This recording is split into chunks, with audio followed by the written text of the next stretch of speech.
Welcome back, everybody, to another edition of the Fatboyz Dynasty Podcast. Coming at you live on the Fantasy Holics Podcast Network, presented by the Fantasy Holics. I'm Bo. That's Brant. Brant, I'm excited to be back. Last week we came at you with the hot takes. Not as hot as last year, I will venture to say. But nonetheless, we got the hot takes out. And it's weird. You know, I know the summer's progressing. You know, you get through the 4th of July. And for me and my household, it's like 4th of July happens. Then my girl's birthday party is like the next weekend. And it's like super busy for a while. And then it's like I blink and it's back to school. And I was looking at something the other day and it's like, man, back to school is almost here, Brent. You know what back to school means? Football season is upon us. It means normally we already have our first game because I believe that's August 1st in the Hall of Fame game, and then it's full bore back to football.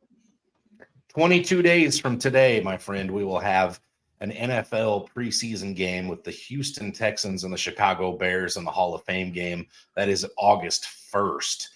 So yeah, that's coming up, Brant. So we're in the full swing of things in startup drafts and redrafts and every kind of draft you can think of, best ball drafts that are going. It's only right that we come out and hit the people with some busts. I'm sure we're going to come out with a My Guys episode before the season officially kicks off. But this week, Brant, we're coming at you with some busts. Absolutely. This is where the Fatboyz, as you see, we're busting at the seams. We're going to talk about some of our busts that we just don't see how they're going to live up to ADP. We're not going to say these guys may not be good draft choices later in the draft if they do happen to slide. But at the current ADP, I took it in half-point PPR. It's kind of hard to see where they're at and how they're going to live up to that. We'll talk about that here shortly. I want to talk about that Hall of Fame game. There's rumors that's been swirling that there's a chance we may actually see Caleb Williams play a series or two in that Hall of Fame game. So there is a chance there actually might be something worth watching in that Hall of Fame game, not just a couple of guys just waiting to make an NFL roster. But we're 22 days away from that. Training camp should be getting up to full swing. I think it's it's next week, I think, is when we're starting to really get into the full swing. Yeah, and at the very least, Brant, it's football. Even if there's no big names playing in the Hall of Fame game, it's football. And, you know, for a lot of us, that's enough to get us excited. The fact that you're going to have two pro teams. Listen, we've tuned in the past and watched some Thursday night games that had less talent than will be on the display on that Hall of Fame game. If you think back, just what was it, a year or two ago when the Patriots played a Thursday night game and they had to use the graphic of Bill Belichick to represent their team because they had no players of note.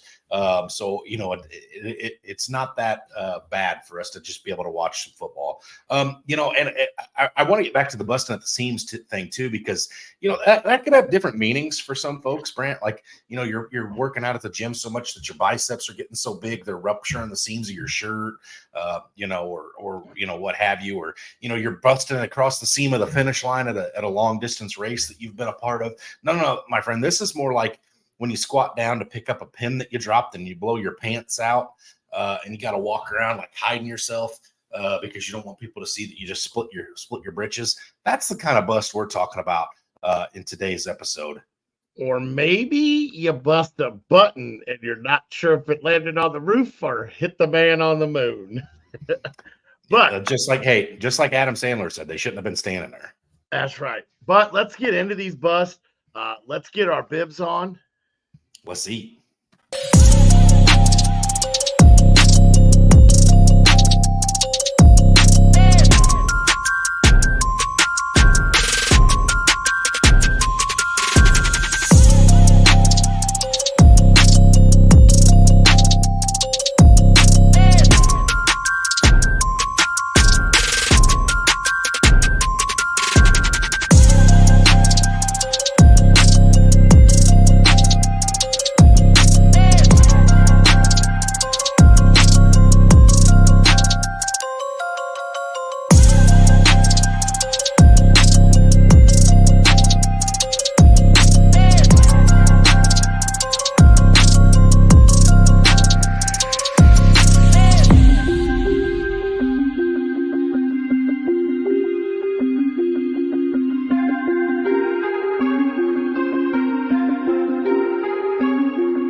All right, Brant. Busts is one of those episodes that's going to be controversial. Somewhere out there, somebody is not going to agree with our takes.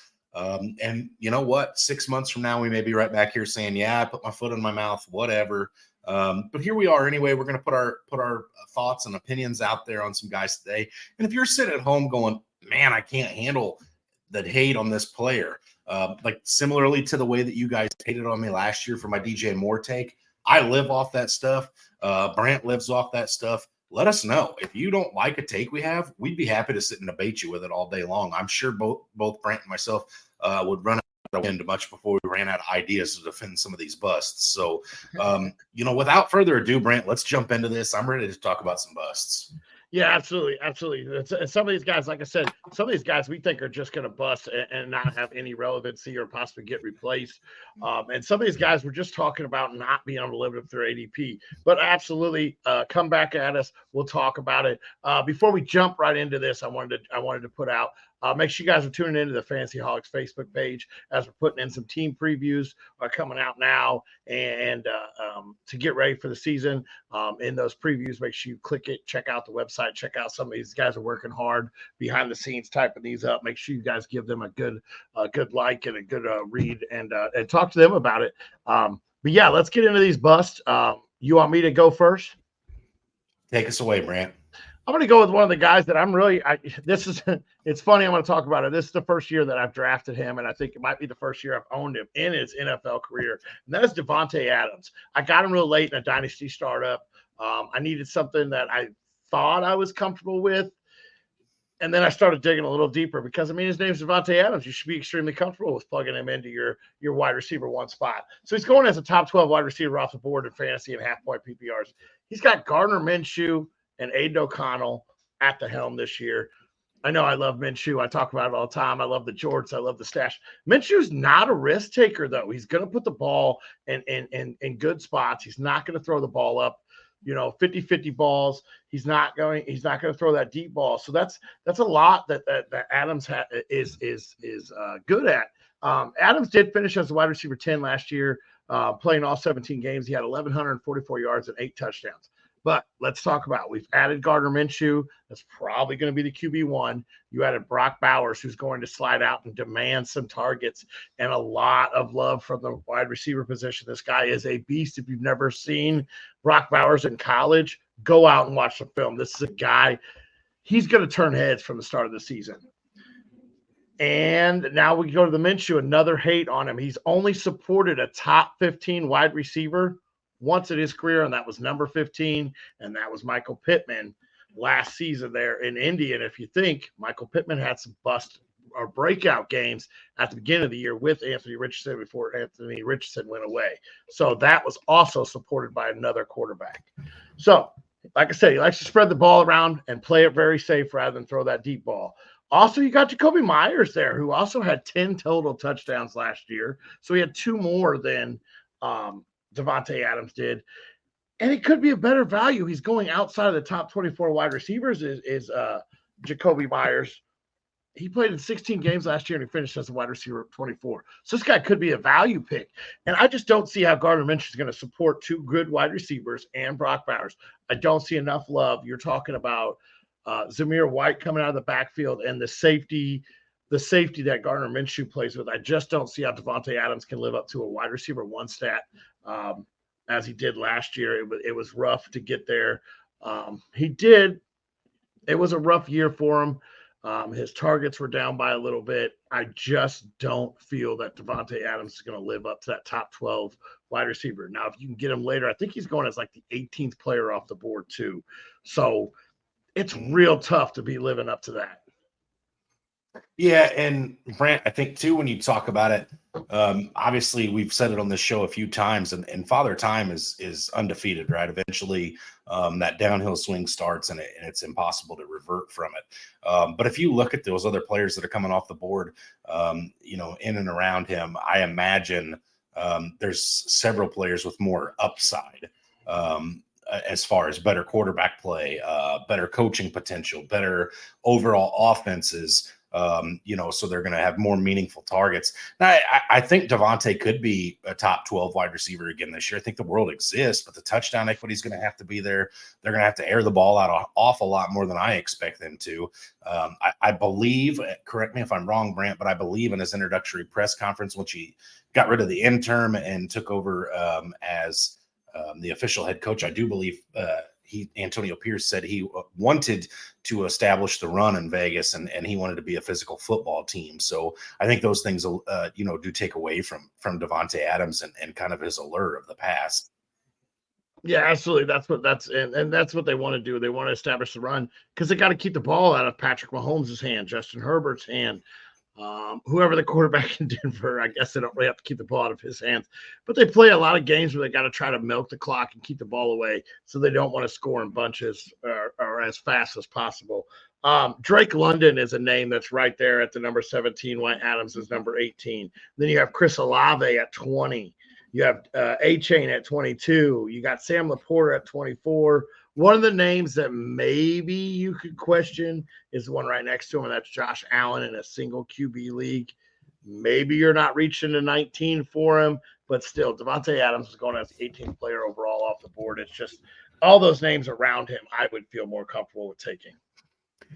Yeah, I think at this point in his career, and unless something crazy happens in between now and the start of the season, and Tom Brady unretires and is under center for the Raiders or something, I don't know as though I'm comfortable taking him over any of the names you added, with the exception of maybe Josh Allen. So I'm fine with that. You talked about bunches of speed, Brant, and that's where I'm going to start here. And I'm going to be a little bit. I'm going to take a little bit of aggression out on this rookie player here. Xavier Worthy, who's never played a snap in the National Football League, Brant, is being drafted as the 37th wide receiver off the board. Now, I know 37th, it's like, how are you going to call a player at the 37th position a bust? Do you know who wide receiver 37 was last year, Brant? Drake London. Drake London was the wide receiver 37 last year. So for Xavier Worthy to live up to where he's being drafted, to get to wide receiver 37, he would have to do one of two things. He would either have to have similar stats to 59 receptions, 674 yards, receiving 8 touchdowns, which was at the 38 last year, or 62 receptions, 905 yards, 2 touchdowns, which is Drake London's. Now, here's my problem with that, Brant. I think those numbers are attainable, especially when you talk about Patrick Mahomes as your quarterback. Here's the problem. I genuinely, in my heart, believe, Brant, Travis Kelce, Rashee Rice, and Isaiah Pacheco will all have way more touches of the football than Xavier Worthy. I think Xavier Worthy probably comes out and has, I'm not saying catches, I'm saying touches for Pacheco, because I think he's going to be a higher option.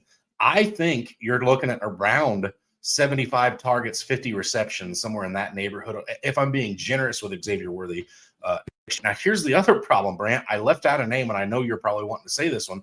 Marquise Hollywood Brown is also a new addition to this team, is also going to be looking to establish trust with Patrick Mahomes in a very similar fashion. Whichever one of them does that, you're talking about one of these guys is not going to be on the field very much. Now, unless, and I could be way off, Brant, I know you kind of similarly agree with me on this, I don't expect a suspension for Rashee Rice this season. I think that may come next year if one happens. So again, without a suspension or off-field issues taking one of these players off or an injury, it wouldn't shock me at all in traditional 11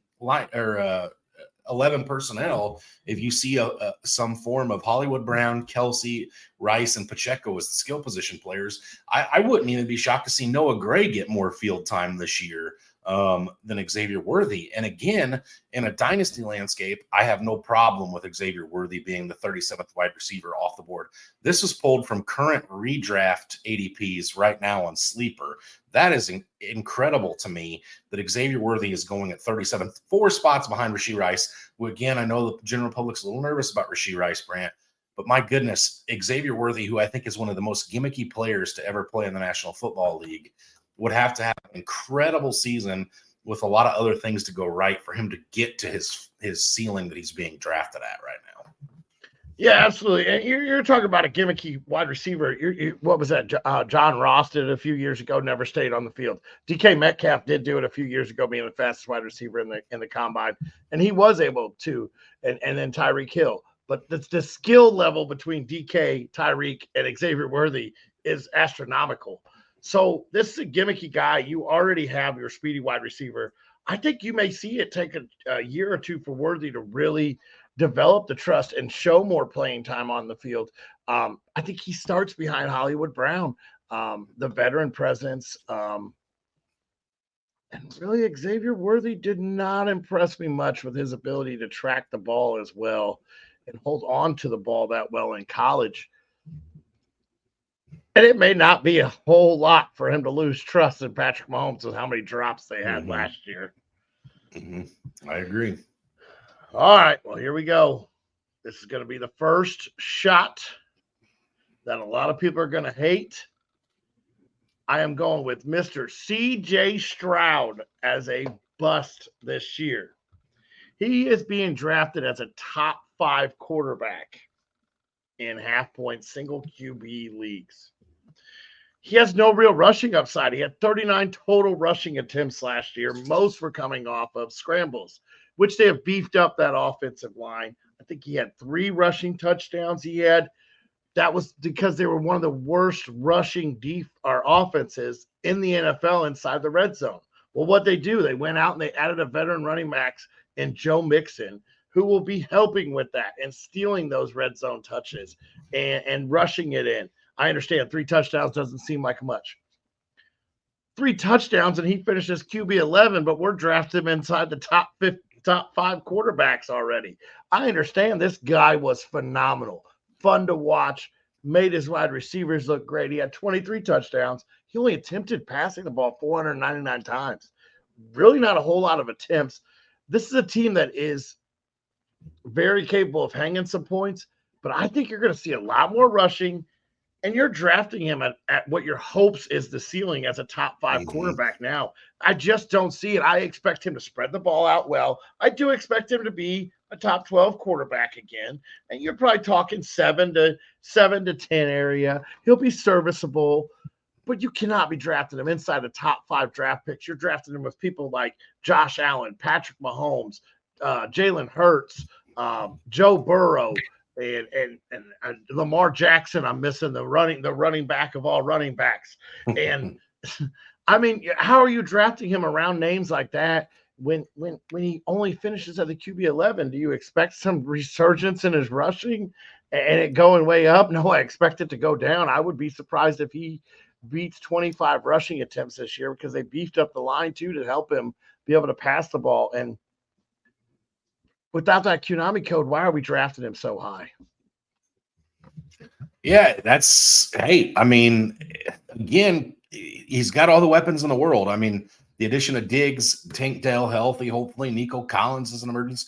But you're absolutely right, Brent. There's a way that all 3 of those wide receivers are pretty relevant without C.J. Stroud being a top 10 asset at quarterback. And hey, the sophomore slump's real. That's a thing we've seen with a lot of players. C.J. Stroud definitely may be the guy to come over, overtake that and not be affected by it. How much are you willing to bet on it? Again, if you take C.J. Stroud as your quarterback that early and he does bust, you're done in a redraft league, Brant. It's over with, because you're missing out on all the value around those top 3 rounds where you're taking that quarterback. And then if you pass, let's say you pull C.J. Stroud in front of one of those other names you mentioned, the Mahomeses or the Allens or the Herberts or whatever, and Stroud doesn't hit, not only are you losing that value, but somebody else has that other player. So it's a double-edged sword. Now, again, Stroud to me, Brant, is one of those players. He could be the next big thing at quarterback. It definitely could be a thing, right? I mean, like I said, the weapons are there. The offensive coordinator is back again, and Bobby Slowick, who was a hot head coaching candidate this year. But again, it's hard to bet against a sophomore slump. We've seen it so many times in the National Football League. Wouldn't surprise me if we see it again. All right. I'm going to come at you with mine that I think is going to get the most resistance potentially. It's not the one that I'm the most passionate about, but I think it's the one that I could see the most resistance on. And that's Kyron Williams of the Los Angeles Rams. Brant, this situation reminds me of a few years back when Dameon Pierce really kind of took ownership of that Texans backfield. And the hype was after that first year, the hype train was, just unreal with him. He skyrocketed up ADPs, and then he kind of had a bad year. And then last year he lost his job to Devin Singletary, which you and I said was going to happen at some point last season. We were on record of saying so. He left, and now they replaced Devin Singletary with Joe Mixon.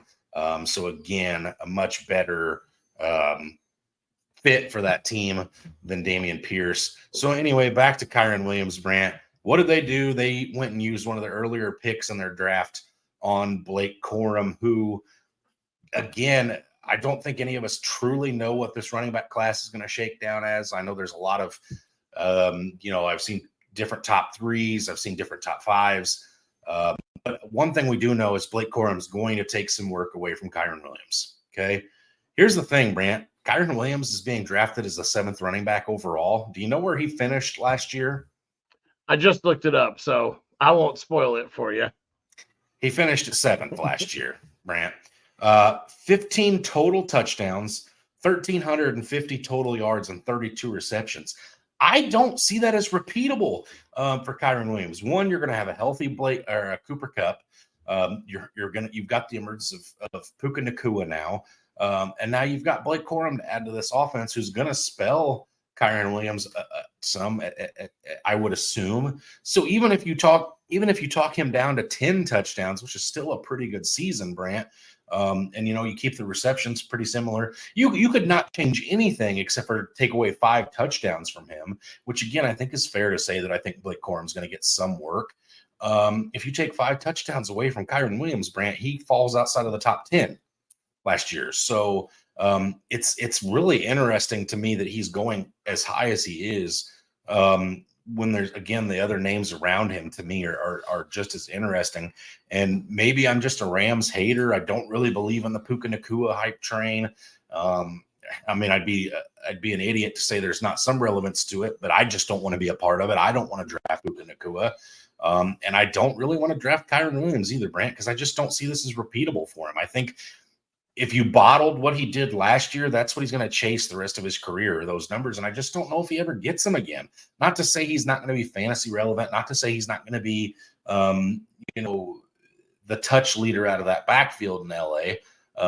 I think it'd be outlandish to expect Blake Corum to come in and demand that kind of volume year one.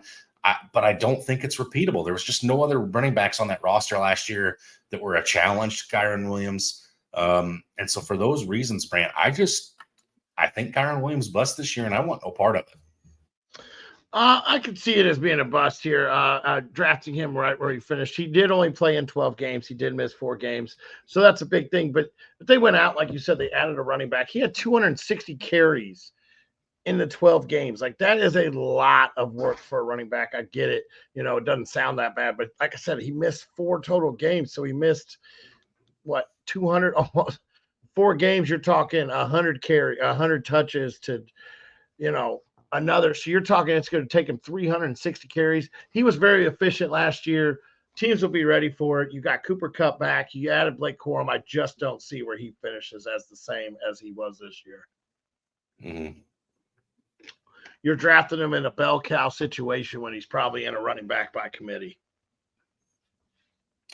Yep. All right, Brent, take us away with your last one. My last one. This one I'm very passionate about. It's inside the same division of the NFC West. That is Brandon Ayuk. He is going as a wide receiver 13 in fantasy in an offense that he's not even fully committed to. We don't even know if he's going to be a Niner. We don't even know if he wants to be a Niner. We've had trade talks. We've had contract issues. We've had his drafting of the replacement where they added Ricky Parcell in the draft this year, a guy with the same skill set where he's a fast guy, can move the ball down the field, gets it in the short routes, and makes people miss. He's not even the featured wide receiver in this or he's not even the featured player in this offense as you have CMC. We know Brock Purdy's not going to take chances. He's going to spread the ball out. He's going to make sure that the ball moves. Brock Purdy is a guy that's a safe player. So why are we drafting a guy that's never finished as a wide receiver 1? His best finish is a wide receiver 14. He has 2 wide receiver finishes outside the top 30, but yet we're drafting him higher than he's ever finished. And he's probably got more question marks surrounding him than he ever has. Now, if he gets traded, I could be talking a whole different story. I could be talking a whole bunch. But right now, we're taking him as the wide receiver 13 in a situation that is completely – we're not even sure if he's going to start the season on the field. We're not even sure if he's going to start the season as a Niner. He could hold out. I just don't understand why we're taking a guy to be our wide receiver 1 when – CMC, Deebo Samuels, Ricky Purcell, George Kittle, so much in that offense. And they're all being drafted right around the same. Well, not all of them. Deebo and Ayuk are both being drafted like six spots apart. Like, give me the guy that I'm more comfortable with. Give me Deebo there. And I'm not even a Deebo believer or a fan, but give me Deebo. It's just more comfortable because we know he's probably going to be a little more happier in that offense. And give me Parcell late in the draft. Let me steal him late in the draft because guess what? If Ayuk does move on, cool. Parcell's going to step right into that role. And if we all think he's going to be a top 10 or top 13 wide receiver, awesome. Give me Ricky Parcell to be a top 13 wide receiver there. And I'm drafting him at the end of my draft. I don't see the path for Ayuk right now. Yeah, and Brant, the path for Ayuk may simply be that he does get traded or he doesn't stay there and he re-signs elsewhere next year. Maybe he goes to a Buffalo or someplace where he can go be a number 1 weapon for a good quarterback. But you're right, that's not happening this year. And as you alluded to, Ricky Pearsall has that exact same skill set.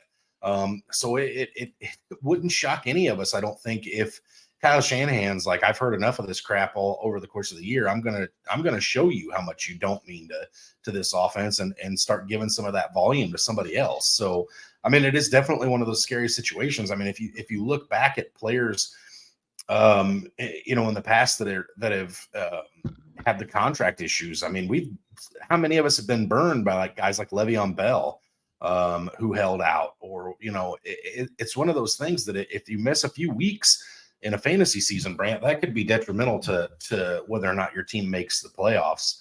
And especially if you're drafting Ayuk in the first 2 rounds or even first 3 rounds, and he misses a few games for a contract holdout, that's scary business. And you're talking that derails your season. Absolutely. All right. I'm coming at you with my passionate take, and I'm ready for this one because I know there's going to be some argument coming from you, Brant. I've got a tag team duo, if you will, for this last one, and that's Jalen Hurts and Saquon Barkley. Now, I got to put this pretense on this, if you will. I'm not saying both of these players are a bust, okay? I'm not doing that. I'm saying that these players will not coexist well together. Jalen Hurts is currently being drafted as the number 2 quarterback overall, right behind Josh Allen. Saquon Barkley is being drafted as the number 6 overall running back, as the 15th total player off the board. Jalen Hurts is the 34th overall player. Here's the thing, Brant. Sleeper has Jalen Hurts to rush for 11 touchdowns and Saquon to rush for 7 on the season. All right. So that's kind of where they're at. Well, listen, Saquon's going into year 7, Brant, and has only rushed for 7 touchdowns or more twice in his career. This is not a thing that he does regularly. Now, I understand that you can make the argument, yeah, he's coming from a putrid Giants offensive line that, he was getting hit in the backfield and having to do everything he could to get out of that backfield. And now he's going to this offensive line with the Eagles. But you've got the best center, one of the best centers in NFL history, and Jason Kelce retiring. You've got all these things that are taking place on this offensive line for Philadelphia to potentially not be as good, as they once were either. So we don't really know for a fact that the Philadelphia Eagles offensive line is that big of an upgrade. Here's the other thing. Hurts is the ultimate Konami code guy, right? He's had 15 total touchdowns in 23, or 15 rushing touchdowns in 2023, 13 in 2022, and 10 in 2021. So, the rushing touchdowns are huge for him. Here's the problem, Brant. If you take the rushing touchdowns away from Jalen Hurts, if you cut his down because all of a sudden Saquon's getting them in the red zone instead of Jalen Hurts, then you're talking about a guy who's, what do we really have in Jalen Hurts? His career best year passing the ball was last year with 23 touchdowns and 15 interceptions, Brant. That's not bringing home the bacon as a fantasy quarterback, especially being taken as the number 2 overall quarterback off the board. So, again, what I'm saying is I think both of these players are very good fantasy assets.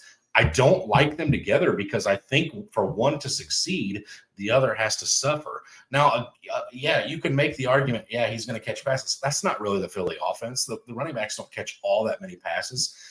Look at DeAndre Swift when he was there. I mean, it wasn't great. Everybody was hyped up for it. Hurts had a great year. Swift was like RB23 on the season.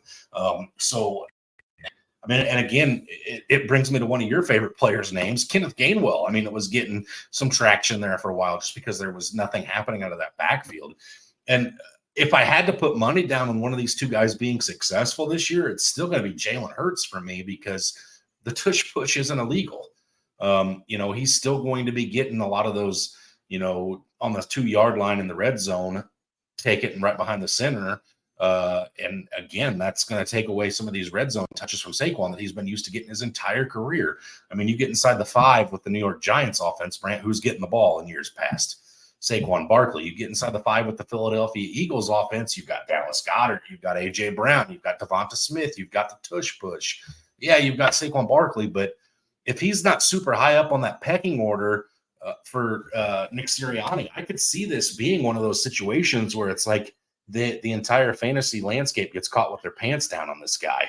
I'm nervous about the two of these guys coexisting, Brant. I know you're a huge Jalen Hurts believer. I know you're a secondary fan of the Eagles almost, it seems like, with your fantasy team in years past. So I'd love for you to tell me what you think of this. Maybe I've doubted you and you're on board with the way I'm feeling about this, but I'd love to hear. I am on board. I actually think Jalen Hurts is going to be the one that suffers, not Saquon, because I think that tush push, they're going to line up, so everybody's going to be crowding that line. Well, guess what? Jason Kelsey's not there anymore. The main guy that has to get underneath everybody ain't there no more.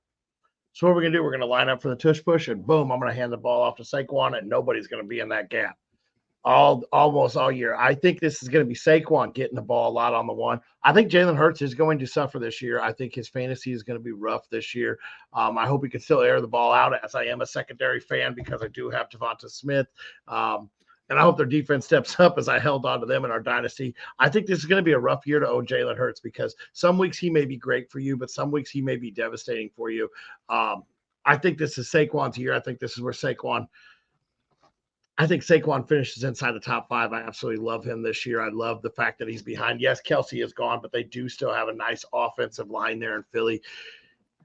I think you're going to – and Saquon, when he gets in the open field, I don't care how old he is. And if he is getting older, I guess I do care how old he is. But right now, he's not at that age where he can't break some tackles. Like, he's going to get in the open field more than he probably ever has in his NFL career, except for maybe that first year.